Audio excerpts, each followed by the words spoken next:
Les pieds dans le plat.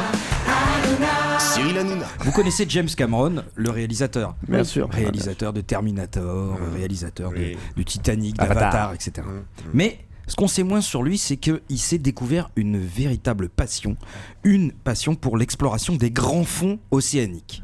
Et il a mis 8 ans pour mettre au point une exploration absolument démente.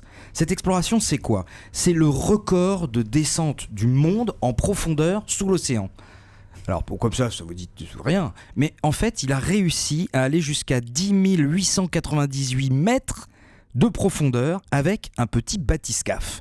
Donc on se dit, bon, le type est un réalisateur puissant, il va pas prendre de risques avec un outil qui pourrait, je sais pas, mal fonctionner. Donc le bathyscaphe, c'est quelque chose de très sûr. Sauf que pas du tout.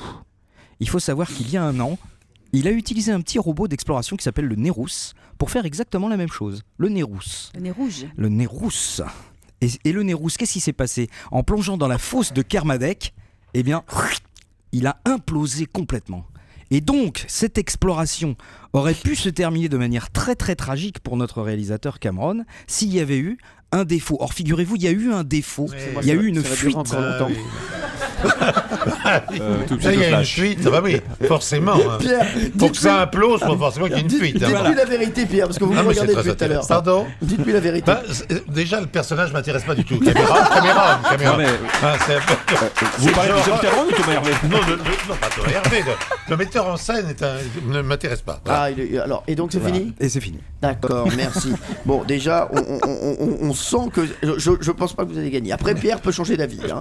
Allez, Valérie Bédet. Alors moi, c'est pas contemporain du tout, puisque dans tous les manuels scolaires, on vous apprend que le premier tour du monde a été réalisé par Fernand de Magellan, le fameux navigateur portugais du XVIe siècle. Eh bien, en réalité, figurez-vous que c'est faux. Puisque Magellan est mort aux Philippines lors de ce tour du monde.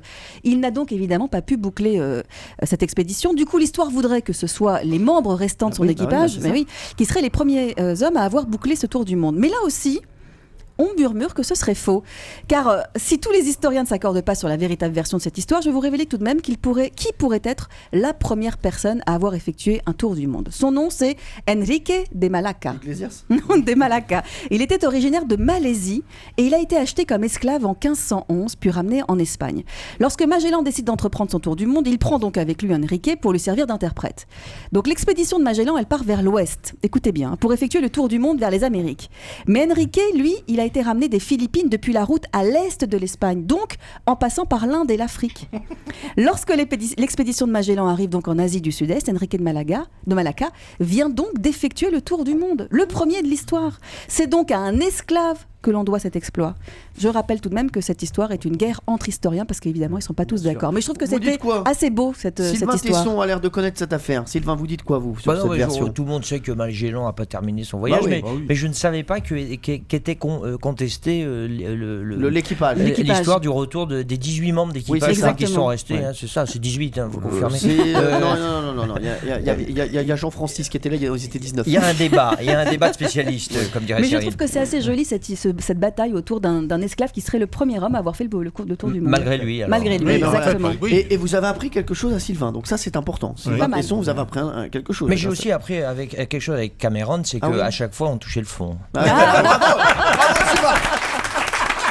Bravo Sylvain.